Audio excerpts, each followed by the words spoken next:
अब हम एक्चुअली तुमको समझाने वाले हैं क्या कि कैसे आरएनए डीएनए के ऊपर डोमिनेंट। देखिए डीएनए डायरेक्टर है सेल का, सच बात है।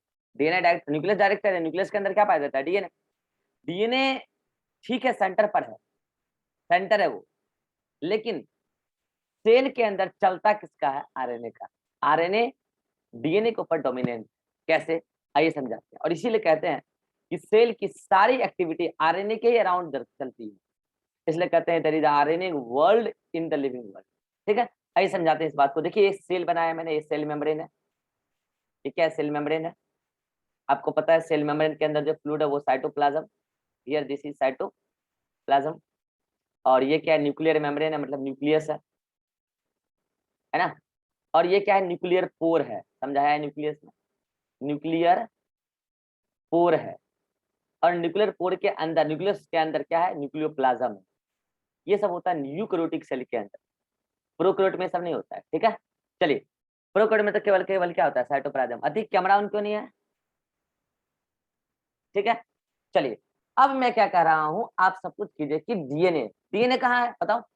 डीएनए तो न्यूक्लियोप्लाज्म में। ये लो मैंने बना दिया डीएनए, ये लंबा सा डीएनए मैं बना देता हूँ, ऐसे बनाता हूँ, रुक जाओ। ये क्या भाई? डीएनए। ये क्या है? डीएनए है। मैंने क्या कहा? डीएनए का हर सेगमेंट आरएनए नहीं बनाता है। मैंने कहा मान लो यहाँ से यहाँ तक का कोई सेगमेंट था, आरएनए बनाया, तो मैंने कहा चलो भाई ये जीन है, ये डीएनए का कौन सा सेगमेंट है? जीन है, जो एमआरएनए बना दे। ये एमआरएनए बनाने वाला सेगमेंट है जिसको आप जीन कह रहे हो। और भी सेगमेंट है, टीआरएनए, आरआरएनए सब बन जाएगा। तो मैंने कहा चलो भाई ये एमआरएनए बना, यहाँ पे क्या बना भाई? एमआरएनए बनाइए। तो मैंने कहा डीएनए के कुछ सेगमेंट से यहाँ पे और भी आरएनए बने होंगे, लाइक टीआरएनए भी बन गया यहाँ पे। इस टाइप का होता है टीआरएनए, आगे मैं आपको स्ट्रक्चर भी बताऊंगा, डोंट वरी। ये टीआरएनए है। क्या ये? टीआरएनए। मैंने कहा चलो यहाँ पे राइबोसोमल आरएनए भी बनाइए, देखो आरआरएनए, ये भी थ्रेड लाइक ही होता है। मैंने कहा सब बना यहाँ पे। हाँ, फिर मैंने क्या कहा आपको कि भाई ये जो एमआरएनए है इस पे होता है कोड। हालांकि कोड सभी पे है, सभी सभी राइबोन्यूक्लियोटाइड के बने हुए हैं। बेसिकली कोड इसका यहाँ ट्रांसफर हुआ है। जैसे मैं अब दो कोड लेकर चलता हूँ, ठीक है। मैंने बोला कि चलो यहाँ पे अगर था AATCCG, तो यहाँ पे बना होगा क्या? UUA और GGT आया गया यहाँ पे, ये एमआरएनए।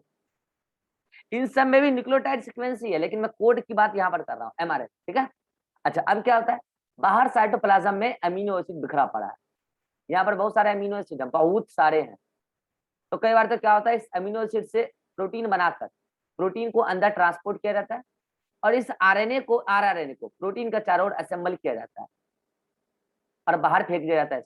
बाहर ऐसे एक बड़ा यूनिट, एक छोटा यूनिट, और फिर इन दोनों को जोड़कर बाहर क्या बना लिया जाता है? राइबोसोम। ये क्या है? राइबोसोम। डिफरेंट टाइप के राइबोसोम होते हैं, पढ़ा रखा है सेल में। ऐसे ही टीआरएनए भी बाहर आ जाता है फिर, और ऐसे ही ये एमआरएनए भी फिर बाहर निकल जाता है। जब बन गया तो बाहर निकल गया फिर, मतलब साइटोप्लाज्म में सब आ गए। एमआरएनए भी आ गए, नंगे फॉर्म में आए वो तो डायरेक्ट। टीआरएनए भी आ गए लो, टीआरएनए भी वहीं से बन के आए न्यूक्लियोप्लाज्म में। और आरआरएनए यहाँ पे राइबोसोम के फॉर्म में। ये क्या? राइबोसोम है। और राइबोसोम में ही क्या है? यहाँ पर आरआरएनए है। यहाँ पे क्या है? RRNA, this is rRNA. ठीक है, तीनों बाहर आ गए। तो किससे बना आज की डेट में? डीएनए से। ये क्या था? डीएनए था तुम्हारा, ये डीएनए था। तो आज की डेट में डीएनए से ही क्या बन रहा है? आरएनए बन रहा है। बिल्कुल सच बात है, लीजिए देखिए यहाँ पे डीएनए से आरएनए बना, एमआरएनए बना, मान लो ये टीआरएनए भी तो उसी से बना, आरआरएनए भी तो डीएनए से ही बना, सब बन गया लो। और वो फिर सब बाहर आ गए। अब बाहर सारे आरएनए, साइटोप्लाज्म में बहुत बहुत चीज है। तो अब मैं इस एमआरएनए को यहाँ पे ड्रॉ कर रहा हूँ। ये एमआरएनए था ना, ये लंबा सा, मैं यहाँ पे इसको ड्रॉ कर रहा हूँ, करूँ? काम चलेगा? चलो, ये क्या भाई साहब? ये है तुम्हारा कोड। क्या है कोड? देखो यहाँ से UUAGGC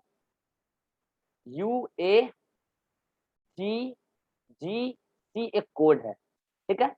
और ये पूरा का पूरा धागा क्या कहला रहा है? आपस में सब बॉन्डेड है, आपको पता है ना, बॉन्डेड है। अच्छा, मैंने क्या कहा? ये किससे बना है? तो ये बना है 3 to 5 डैश वाले से। तो इसका डायरेक्शन 5 to 3 डैश रहा होगा। ये पॉलीन्यूक्लियोटाइड चेन है भाई, ये एमआरएनए है, ध्यान दो। दिस इज mRNA, इसका डायरेक्शन 5 to 3 days। अब इस कोड में, इस mRNA में क्या लिखा है किसी को पढ़ने नहीं आता है, केवल rRNA को पढ़ने आता है। तो इस जब ये आ गया यहाँ पे तो rRNA को पता चला कि आ गया, तो rRNA यहाँ से आया और इसके ऊपर आके माथे पे ऐसे बैठ गया। हाँ, इसके ऊपर आके ऐसे बैठ जाता है। कैसे? ऐसे देखो, ऐसे आके ऐसे बैठ जाता है। इस तरीके से बैठा, इसके एक कोड को पहले इस तरीके से घेर लिया, इस तरीके से आके बैठ जाता है। पूरा डिटेल मैकेनिज्म भी आगे देखेंगे हम, ठीक है। ये दोनों आपस में बॉन्डेड है, इसे बैठ जाता है। उसके बाद इसके पास यहाँ पे होता है 3 डिजिट का एक कोड, जो इस UAA के कॉम्प्लीमेंट्री होता है, UAA के कॉम्प्लीमेंट्री होता है। वो उसको रीड कर लेता है, वो उसकी मदद से उसको क्या कर लेता है, रीड कर लेता है। वो पूरा मैकेनिज्म बताएंगे आगे, आप डोंट वरी। तो ये उसको रीड कर लेता है। ये कौन था? राइबोसोम में आरआरएनए ने उसको रीड कर लिया। आरआरएनए ही केवल रीड कर सकता है, ध्यान रहे। आरआरएनए ने उसको क्या कर लिया, रीड कर लिया। अब रीड करने के बाद वो समझ गया कि ये यूए से क्या करना है। सपोज करो यूए से कोई ऐसा अमीनो एसिड है साइटोप्लाज्म में जिसको बुलाना है, तो अब वो आरआरएनए किसको बोलेगा? टीआरएनए को। अरे टीआरएनए सुनो, जाओ तुम फलाने अमीनो एसिड को पकड़ के लाओ। सपोज दैट बोला कि जाओ मिथ्योनिन को पकड़ के लाओ, मिथ्योनिन एक अमीनो एसिड है। तो अब टीआरएनए क्या करेगा? ये टीआरएनए, ये तो टीआरएनए, ये टीआरएनए क्या करेगा? इस साइटोप्लाज्म में दौरा दौरा जाएगा, कहीं पे मिथ्योनिन होगा और मिथ्योनिन को अपने साथ बाइंड कर लेगा ऐसे यहां पर से, और मिथ्योनिन को पकड़ के दौरा दौरा आ जाएगा यहाँ, और क्या करेगा? मिथ्योनिन को यहाँ पर लाकर सामने खड़ा कर देगा। और ये मिथ्योनिन यहाँ पर टेम्पररी इससे H बॉन्ड से जुड़ जाते हैं, टेम्पररी। यहाँ पे मिथ्योनिन खड़ा हो गया, अब टीआरएनए भाग जाएगा, टीआरएनए फिर भाग जाएगा, ठीक है। तो ये इतना, और पता है ये इतना मतलब कि टीआरएनए इतना छोटा होता है कि यहाँ से दौरे दौरे आकर इस राइबोसोम के अंदर तक घुस जाता है। अंदर घुस के मिथ्योनिन को अंदर छोड़े आता है। लो अंदर घुसा दो इसको, मिथ्योनिन को यहाँ अंदर छोड़ के आ जाता है। यहाँ मिथ्योनिन को छोड़ दिया, H बॉन्ड के माध्यम से जोड़ दिया, और अब टीआरएनए निकल के बाहर भाग गया। फिर से वो तैयार है अमीनोज को ढोने के लिए, इसलिए उसको बोले ट्रांसफर आरएनए। ढो ढो के ले जा रहा है वहां पे जहाँ प्रोटीन का सिंथेसिस चलेगा। अब यहाँ पे का काम हो गया, मिथ्योनिन आ गया यहाँ पे, ये काम हो गया।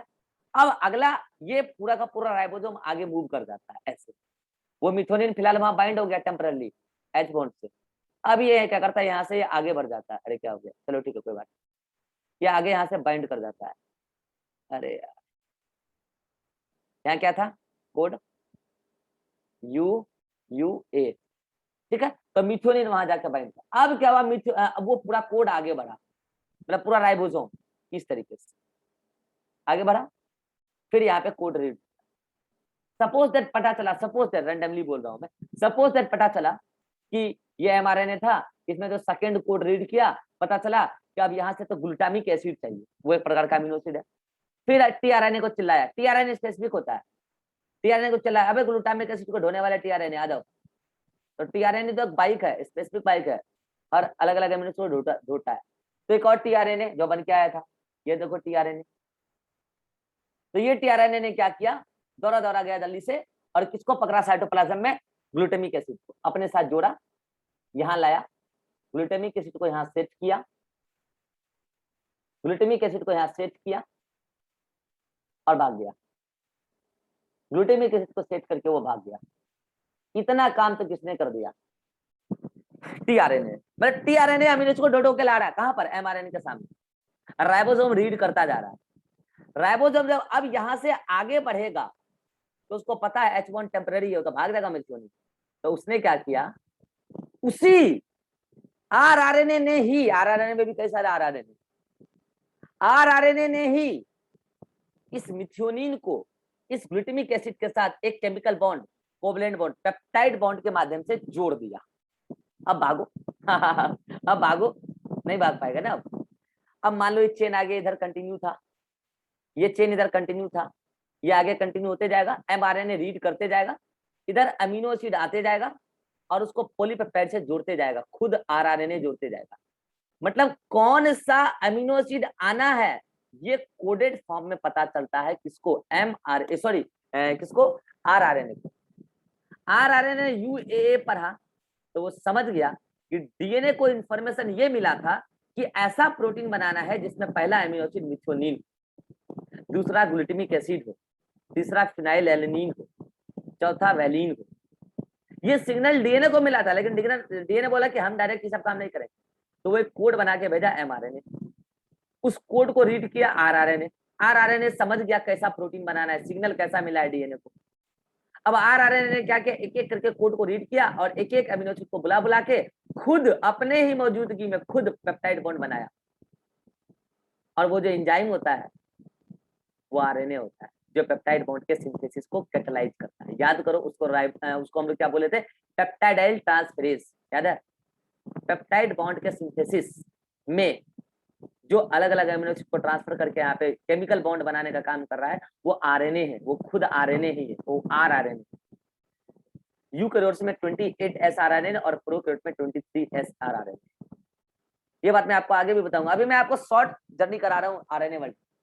तो कुल मिला के यहाँ क्या हो गया, सारे ये पॉलीपेप्टाइड जो है बनके तैयार हो गए। देखो ये पॉलीपेप्टाइड बनके तैयार हो गया। अब बताओ ये पॉलीपेप्टाइड क्या है, प्रोटीन है ना। अरे पॉलीपेप्टाइड चेन क्या होता है, प्रोटीन होता है कि ना, बताया ना बायोमोलिक्यूल में।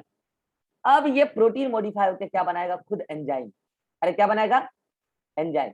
अच्छा, जो प्रोटीन के अंदर में आवश्यकता है अंदर भी चला जाएगा, जो फंक्शनल प्रोटीन है वो तो एंजाइम बन जाएगा, जो स्ट्रक्चर है वो किसी न किसी स्ट्रक्चर का भाग बन जाएगा। अब ये एंजाइम किसी न किसी केमिकल रिएक्शन को कैटालाइज करेगा। सपोज ए से बी होने वाले केमिकल रिएक्शन को ये पर्टिकुलर एंजाइम जाके कैटालाइज करेगा। अब आप सोचो सेल के साइटोप्लाज्म में जितने भी केमिकल रिएक्शन हो रहे हैं सब ऐसे ही हो रहे हैं कि नहीं, एंजाइम के प्रेजेंस में होते हैं। बायोमोलिक्यूल में बताया ना, एक भी केमिकल रिएक्शन सेल में अनकैटालाइज नहीं होता है, उसको कैटालाइज करता है एंजाइम। सारा एंजाइम बनता तो किससे है बताओ, प्रोटीन से। प्रोटीन किससे बनता है, डीएनए आरएनए। बोलो, अरे बोलो, डीएनए आरएनए। प्रोटीन तो आरएनए से बन रहा है ना। तो जो डीएनए में बातें रखी हुई है, डीएनए को सिग्नल मिला के हमको फलाना प्रोटीन चाहिए, उससे फलाना एंजाइम बना। डीएनए नहीं बना के दिया, डीएनए एक्सप्रेस नहीं किया खुद को, डीएनए ने बोला आरएनए को, आरएनए ने बनाया प्रोटीन, उससे बनाया। मतलब डीएनए कभी एक्सप्रेस नहीं होता, खुद को एक्सप्रेस नहीं करता। एक्सप्रेस तो कौन कर रहा है, एक्सप्रेशन कौन कर रहा है, आरएनए। आरएनए बना रहा है प्रोटीन, उससे बनेगा कैरेक्टर। मतलब उससे कोई पर्टिकुलर काम होगा तो कैरेक्टर आएगा, तो दिखेगा कि हाँ भाई ये कैरेक्टर है, एक्सप्रेशन दिखेगा, तो आरएनए कर रहा है। बोलो समझ में आया, एक्सप्रेशन का काम आरएनए कर रहा है, ये समझ में आया, बोलो जल्दी, अरे बोलो सभी लोग।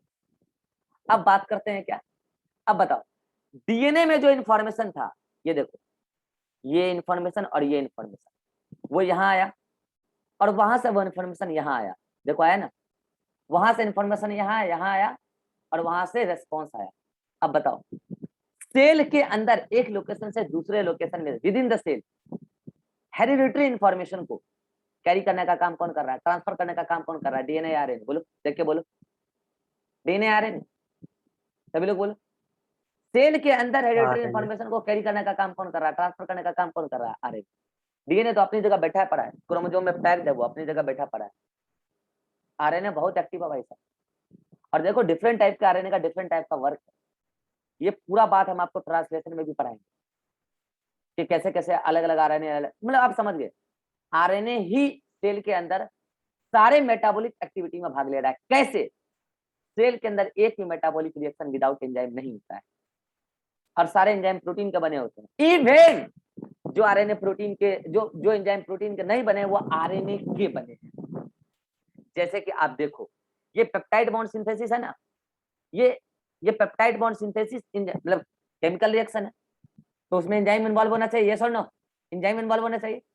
एंजाइम तो प्रोटीन नेचर का होता है, लेकिन यहाँ पे जो एंजाइम है वो प्रोटीन नेचर का नहीं है। बोले कि अगर प्रोटीन ही बना रहे हैं और प्रोटीन पे डिपेंड करोगे तो ये कौन सा प्रोटीन बनाना हुआ जी, है प्रोटीन बना रहे हो प्रोटीन पे डिपेंड है, ये कौन सा प्रोटीन बनाना हुआ। तो आरएनए ने कहा कोई बात नहीं, ये काम मैं खुद कर लूंगा, मैं यहाँ खुद एंजाइम की तरह कर लूंगा, और वहां खुद आरएनए एंजाइम की तरह किया। अब सोचो क्या इतना काम डीएनए कर पाएगा, इतना काम डीएनए के बस का है? वो तो बस स्टोर करके लेके बैठा हुआ है, स्टोर करके लेके बैठा हुआ है। एक्सप्रेशन का काम तो आरएनए कर रहा है। इसलिए कहते हैं सेल के अंदर जितनी भी मेटाबॉलिक एक्टिविटी इवॉल्व हुई है वो सब आरएनए के अकॉर्डिंग हुई। आरएनए डिसाइड करता है कौन सा पर्टिकुलर प्रोटीन बना के एंजाइम बना। हाँ ये सच बात है कि आरएनए को क्या करना है, ये इंफॉर्मेशन डीएनए के पास। कितने लोग समझ पा रहे हैं मेरी बात? आरएनए को करना क्या है, ये इंफॉर्मेशन तो डीएनए के पास है, स्टोर उसके पास है, लेकिन करेगा आरएनए, एक्सप्रेस करेगा आरएनए, सेल के अंदर ट्रांसफर करेगा आरएनए। अब मैं आपको और बताऊं, जब डीएनए खुद अपने इस इंफॉर्मेशन को नेक्स्ट जनरेशन में ट्रांसफर करने के लिए तैयार होगा, उस टाइम भी वो आरएनए पर डिपेंडेंट है। कोई बता सकता है कैसे? अगर एक डीएनए अपने आप के सारे इंफॉर्मेशन को नेक्स्ट जनरेशन में भेजने के लिए राजी हो गया, उस समय भी वो आरएनए पर डिपेंड होके ही है। बताएगा कैसे? कोई बताओ कैसे? अरे डीएनए रेप्लिकेशन के दौरान पहले आरएनए प्राइमर बनता है, याद आया? डीएनए रेप्लिकेशन के दौरान भी पहले आरएनए बनता है। मैं आपको बताऊं बच्चों, सेल के अंदर मेजॉरिटी एक्टिविटी जो है आरएनए पर डिपेंडेंट है, so that there is a dominance of RNA over the DNA, so that biologist considered there is a dominance of RNA in the living world, that means the RNA world. Entire living world evolved around the concept of RNA. सबसे पहले RNA आया, फिर उससे DNA बना, उससे फिर आज RNA बन रहा है, और सारी मेटाबॉलिक एक्टिविटी आरएनए के ही अराउंड इवॉल्व कर गई है। इवन आरएनए तो एंजाइम तक की वाली भी प्रॉपर्टी लेके बैठा हुआ है। डीएनए का रेप्लिकेशन होता है, उस टाइम भी डीएनए हेल्प करने जाता है, आरएनए हेल्प करने जाता है। अच्छा, आरएनए के अंदर कुछ चीजें ऐसी है जो डीएनए के पास है, आरएनए के पास नहीं है। कुछ चीजें ऐसी आरएनए के पास है जो आरएनए के पास है, डीएनए के पास नहीं। वो भी हम आपको टेबुलर फॉर्म में कंपैरिजन बता देते हैं। लेकिन बोले क्या इतना आपको आभास हुआ कि आरएनए कैसे डीएनए पर डोमिनेंट? कैसे? Through the metabolic activity. Most of the majority of the metabolic activity RNA के ही अराउंड इवॉल्व की है सेल के अंदर, so that this is the RNA dominance. क्या अब आपको आरएनए डोमिनेंस का एक्चुअल मतलब समझ में आया क्या है? बोलिए सभी लोग, बोलिए। काम वाइज डोमिनेंस होता है, डोमिनेंस हमेशा काम वाइज होता है। जो काम करते हैं ना वो हमेशा उस फील्ड के डोमिनेंट ही माने जाते हैं। आप भले ही पोस्ट डायरेक्टर वाला ले लो, लेकिन जो आपके अंदर मोस्ट एक्टिव वर्किंग पर्सन है ना, जनता उसी को वैल्यू देती है। अगर वो वहां से निकल जाएगा ना, आपके यहाँ की सारी जनता भड़क जाएगी और भाग जाएगी वहां से। यही होता है और हुआ है। क्या जी अति? देखा आपने? आप डायरेक्टर बन के बैठे रहो, फर्क नहीं पड़ता है। आपके यहाँ जो मोस्ट एक्टिव वर्किंग पर्सन है उसके साथ आप राजनीति मत करो, क्योंकि वही है वहां का डोमिनेंट। आप अपने आप को डोमिनेंट मत समझो, जनता जिसको डोमिनेंट मानती है उसको समझो। अगर आरएनए गड़बड़ा जाएगा ना आज, तो डीएनए कुछ नहीं कर सकता, पता है आपको? आरएनए अगर नहीं बनने लग जाए, आरएनए अगर बेकार बनने लग जाए, आरएनए अगर काम नहीं करने लग जाए, डीएनए कुछ नहीं कर सकता। यही हुआ था जब रमन सर निकले ना, वहां से पूरा सिस्टम कोलैप्स हो गया। और आज वो डीएनए टेम्पू चलाता है, रैपिडो चलाता है वो डीएनए। हाँ, आज वो डीएनए जो है ना, एक डायरेक्टर से टेम्पू ड्राइवर बन गया है। ठीक है, इसीलिए हमेशा उस लोगों का कदर कीजिए जो आपके आसपास एक्टिव हो। मैं ऐसा देखता हूँ शादी ब्याह में भी, लोग बाग जो उस घर के मेन आदमी है, जिसके पास पैसा बहुत सारा रखा रहता है, उसको इज्जत देते हैं। जो उस घर में मोस्ट एक्टिव पर्सन है शादी ब्याह में, इधर उधर कर रहा है, उसको इज्जत ही नहीं मिलता है। अगर वो भाग जाएगा ना वहां से, आपका सारा काम रुक जाएगा, आपको पता भी नहीं होगा। उसको इज्जत दो।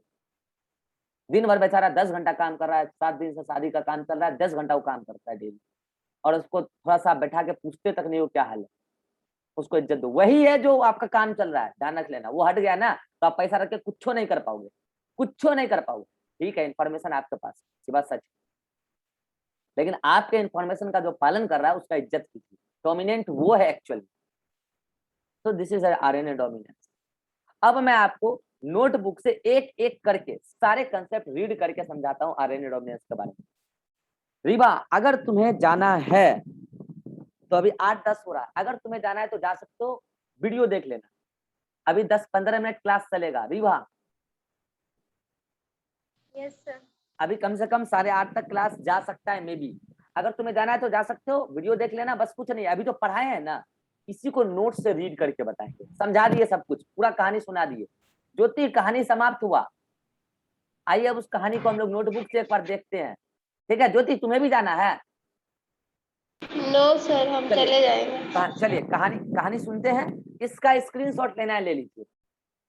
मैंने आरएनए वर्ल्ड को, आरएनए डोमिनेंस को एक डायग्रामेटिक व्यू से समझाया, कैसे आरएनए डोमिनेंस। बाकी आप पूरा मॉलिक्यूलर जब पढ़ेंगे तो आपको समझ में आ जाएगा। Most of the cellular metabolic activity RNA के अकॉर्डिंग इम्पोर्टेंट है। आइए अब इस बात को मैं आपको आपके नोटबुक से रीड करके समझाता हूँ, गौर कीजिएगा। सबसे पहले आप देखिए आरएनए वर्सेस डीएनए डिफरेंस। आप यहाँ पे हेडिंग डाल लेंगे, मैं हेडिंग नहीं डाल पाया था, भूल गया था। Difference between RNA and DNA, difference between RNA and DNA. Screenshot लीजिए, यहाँ पे हेडिंग डालना है, difference between RNA and DNA. ले लिए? चलिए अब एक एक करके पहले मैं आरएनए और डीएनए के बीच में आपको डिफरेंस समझाता हूँ, देन आप खुद समझ जाएंगे कि कैसे एक आरएनए डीएनए पर डोमिनेंट है। चले देखिए, एक एक करके देखिएगा, मैं अंडरलाइन करते जाऊंगा। इधर आरएनए ले रहे हैं हम और इधर डीएनए ले रहे हैं, ठीक है। RNA versus DNA difference.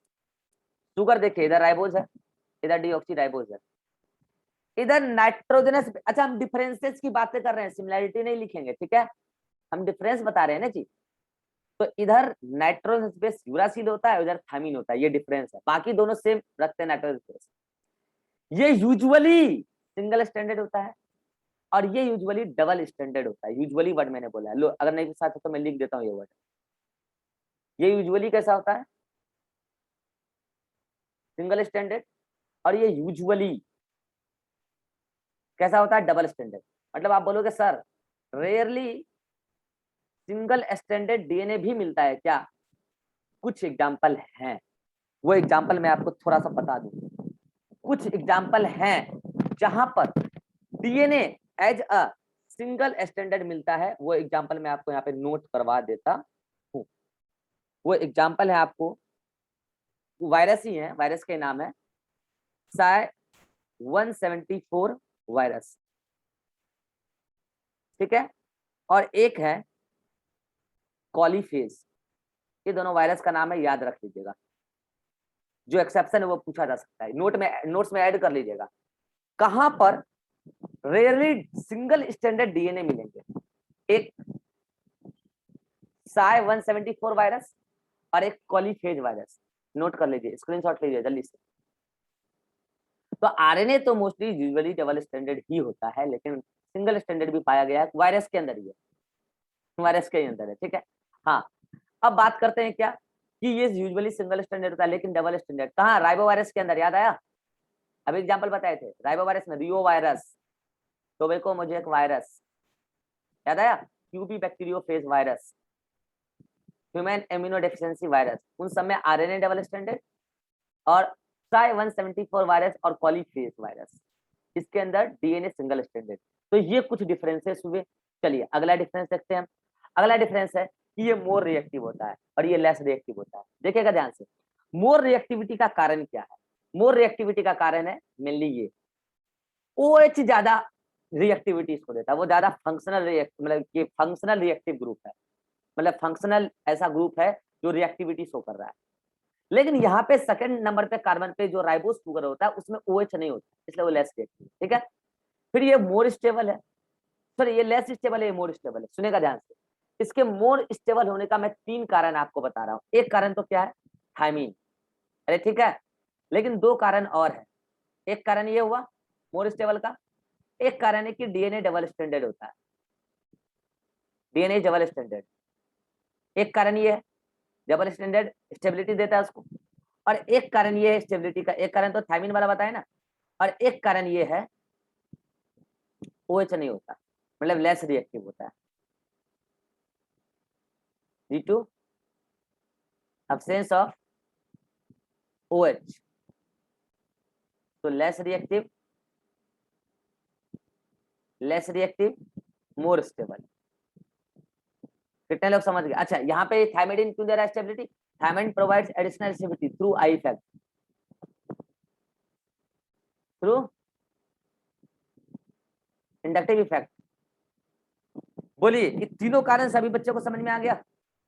DNA 3 कारणों से ज्यादा स्टेबल है, और यही 3 कारण की वजह से आरएनए लेस स्टेबल है। क्या क्या बोलोगे आप कि वहां थायमीन स्टेबिलिटी नहीं दे रहा? OH स्टेबिलिटी को घटा रहा, रिएक्टिविटी बढ़ा के, और वो सिंगल स्टैंडर्ड है। तो इसमें भी आप चाहें तो 3 कारण लिख सकते हैं। पहला, थायमीन अब्सेंट।